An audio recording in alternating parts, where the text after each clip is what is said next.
বিধাননগরের mayor তিনি পদত্যাগ করেছেন, কলকাতার মেয়র তিনিও কি পদত্যাগ করতে চলেছেন? এই সম্ভাবনা জোরালো হয়েছে কুণাল ঘোষের মন্তব্যে, যিনি বলেছেন যে মমতা বন্দ্যোপাধ্যায় ফিরহাদ হাকিমকে পদত্যাগ করার জন্য সম্মতি জানিয়েছেন।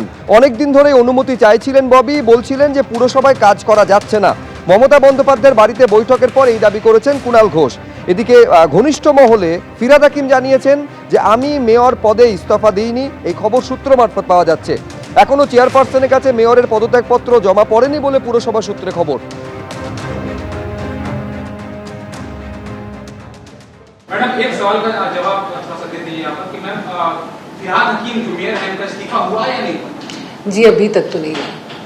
नहीं हुआ जी ম্যাডাম, মেয়র ফিরহাদ হাকিমের দল থেকে বলছে যে উনি ইস্তফা দেওয়ার ইচ্ছা প্রকাশ করেছেন এবং দলও সেটা সমর্থন জানিয়েছেন। সেটা নিয়ে কিছু হয়েছে, মানে আপনাদের কাছে কিছু এসেছে? না, আমার কাছে সেরকম কিছু নেই, এটা তো উনিই বলতে পারবেন। তাহলে সেক্ষেত্রে Then the state government will take a call. Kolkata commissioner কি প্রস্তুত আগামী দিনে যদি এরকম পরিস্থিতি তৈরি হয় যে কমিশনারকে পুরসভা চালাতে হচ্ছে, সেটার জন্য কি আপনারা প্রস্তুত, মানে Always প্রস্তুত for anything, sir. There are some responses from few councillors, especially MIC like Tarun Singh and also Firhad Hakim had said earlier that they are not getting full cooperation from the departments in Kolkata Municipal Corporation. How should it be interpreted?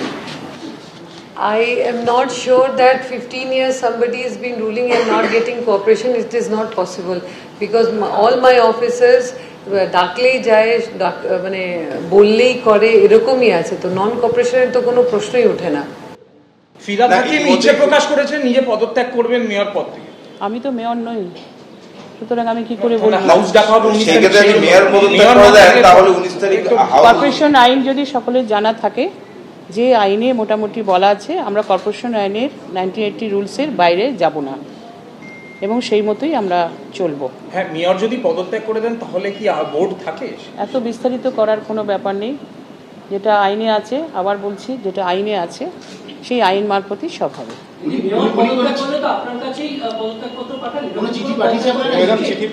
এখন তিনি যদি আমাকে এখনো অবধি পাঠাননি, তিনি যদি পাঠান তখন নিশ্চয়ই আপনারা সকলেই সেটা জানতে পারবেন।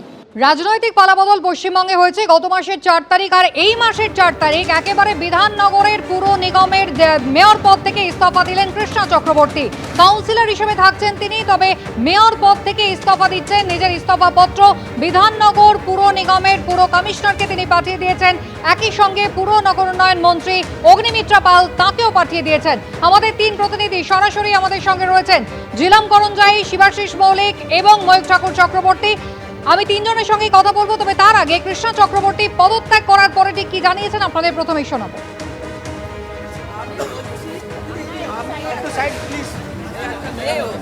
না আসছে না, কাউন্সিলররা বসে থাকছি, অফিসারদেরও ব্যস্ততা, স্বাভাবিক কারণে, অন্য কিছু নয়। আমি নিজে যেভাবে কাজ করি এবং এখন মানুষের এই পরিষেবা, একটা বোর্ড মিটিং হচ্ছে না, একটা এমআইসি হচ্ছে না, সেই সমস্ত কারণেই মানুষের পরিষেবা যেখানে দেওয়ার আমার দায়িত্ব, সেটা আমি ঠিক মতন দিতে পারছি না। পুরো পরিষেবা থেকে বিধাননগরের মানুষ বঞ্চিত হচ্ছে আপনি বলছেন? আমি বলছি হচ্ছে কিছুটাই, কারণ যেহেতু একটা নতুন সরকার এসছে, সে নতুনভাবে সে কাজ করবে এবং তার প্রতি আমাদের মানে একটা সরকারের প্রতি ভরসা রাখা উচিত। আমি আমার নিজের দিক থেকে 16 বছর বয়স থেকে রাজনীতির আঙিনায় আছি, আর মমতা বন্দ্যোপাধ্যায় মায়ের সমান। বললাম না, মানুষের সঙ্গে প্রতারণা করতে পারবো না।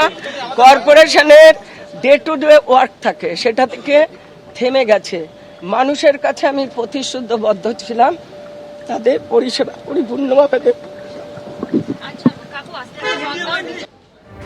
রাজনীতির পালাবদল হয়েছে আর সেই কারণে কাজ করতে সমস্যা হচ্ছে, তাই নিজের পদ থেকে সরে গেলেন কৃষ্ণা চক্রবর্তী। আমি কথা বলবো, এই সরাসরি আমাদের 3 প্রতিনিধি রয়েছেন। আমি প্রথমেই ময়ূকের কাছে চলে যাব। ময়ূক, অর্থাৎ রাজনৈতিক পালাবদল হয়েছে কিন্তু মমতা বন্দ্যোপাধ্যায় মায়ের মতো, অর্থাৎ ইঙ্গিত কিন্তু স্পষ্ট, কাজ করতে পারছিলেন না আর সেই কারণেই নিজের পদ থেকে, মেয়র পদ থেকে সরে দাঁড়ালেন কৃষ্ণা চক্রবর্তী। দেখো, একদমই কুসুমিতা সেরকমই ইঙ্গিত। কিছুক্ষণ আগে বিধাননগর পুর নিগমের মেয়র ছিলেন কৃষ্ণা চক্রবর্তী, তিনি একটি চিঠি লেখেন এবং সেই চিঠি পুরো কমিশনারকে উদ্দেশ্য করে লেখেন এবং সেখানেই তিনি পরিষ্কারভাবে জানান যে তিনি রেজিগনেশন দিতে চান মেয়রের পদ থেকে। এর কারণ হিসেবে তিনি লেখেন যে তিনি ব্যক্তিগত কারণে তিনি রিজাইন করতে চাইছেন। পুরো কমিশনারকে এই চিঠি অ্যাড্রেস করলেও দু জায়গায় এই চিঠি সিসি করা রয়েছে। তার মধ্যে একজন রয়েছেন পশ্চিমবঙ্গ সরকারের পুর ও নগরোন্নয়ন দপ্তরের মন্ত্রী অগ্নিমিত্রা পাল এবং আরেকজন পশ্চিমবঙ্গ সরকারের পুর ও নগরোন্নয়ন দপ্তরের অ্যাডিশনাল চিফ সেক্রেটারি। এদের দুজনকেও কিন্তু সিসি করা হয়েছে। এই পুরসভা থেকে বিধাননগর পুর নিগম থেকে রিজাইন করার পর কৃষ্ণা চক্রবর্তী যখন বেরিয়ে আসছেন বিধাননগর পুর নিগম থেকে, আমরা তাকে প্রশ্ন করেছিলাম যে কী কারণে, কোনো চাপ তার উপর ছিল। তিনি পরিষ্কারভাবে জানালেন যে পুর নিগম কার্যত ডিফাঙ্কড হয়ে গেছে, মানুষের স্বার্থে কোনো কাজ করা যাচ্ছে না, বিধাননগরের মানুষকে নাগরিক পরিষেবা দেওয়া যাচ্ছে না, কোনো বোর্ড মিটিংও হচ্ছে না। ঠিক সেই কারণেই পুরো পরিষেবা ঠিকঠাকভাবে করা যাচ্ছে না, মিটিং করা যাচ্ছে না এবং নতুন সরকার এসেছে। এই পরিস্থিতিতে তিনি চাইছেন যে তিনি পদত্যাগ করবেন, এমনটাই তিনি বললেন। তবে তিনি কাউন্সিলর হিসাবে আমরা প্রশ্ন করেছিলাম যে আপনি আবার আসবেন পুরসভায়, তিনি বললেন যে হ্যাঁ তিনি কাউন্সিলর হিসাবে অবশ্যই আসবেন, কিন্তু মেয়র হিসাবে যে দায়িত্ব তার উপর ছিল সেখান থেকে তিনি অব্যাহতি চাইলেন এবং ইতিমধ্যেই পুরো কমিশনারের কাছে চিঠি দিয়ে সেই প্রস্তাব কিন্তু ইতিমধ্যেই জানিয়ে দিয়েছেন কৃষ্ণা চক্রবর্তী যে তিনি রিজাইন করতে চলেছেন। কুসুমিতা, ময়ূক সঙ্গে থাকো। বিধাননগর পুর নিগমের মেয়র হিসেবে কৃষ্ণা চক্রবর্তী পদত্যাগ করেছেন। ব্যক্তিগত কারণ দেখিয়ে তিনি পদ ছেড়েছেন বলে জানিয়েছেন। কিছুক্ষণ আগেই তিনি সাংবাদিকদের জানান যে পুর নিগমের কাজ কার্যত থমকে গিয়েছে, এই অবস্থায় তিনি আর কাজ করতে পারছেন না। সেই পরিস্থিতিতে তিনি মেয়র হিসেবে পদত্যাগ করেছেন। যদিও তার এই ইস্তফাকে কটাক্ষ করেছেন বিধাননগরের বিধায়ক doctor Sharad Mukhopadhyay.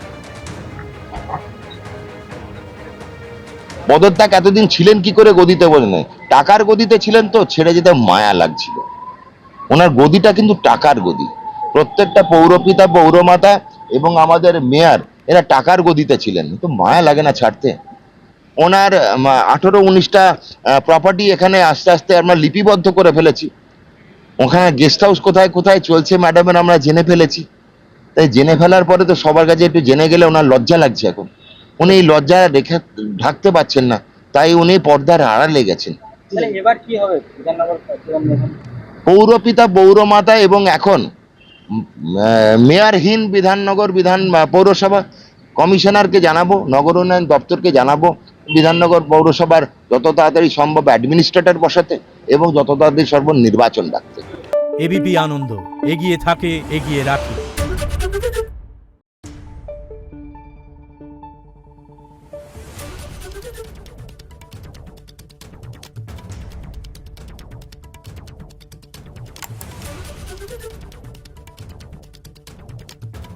Thank you.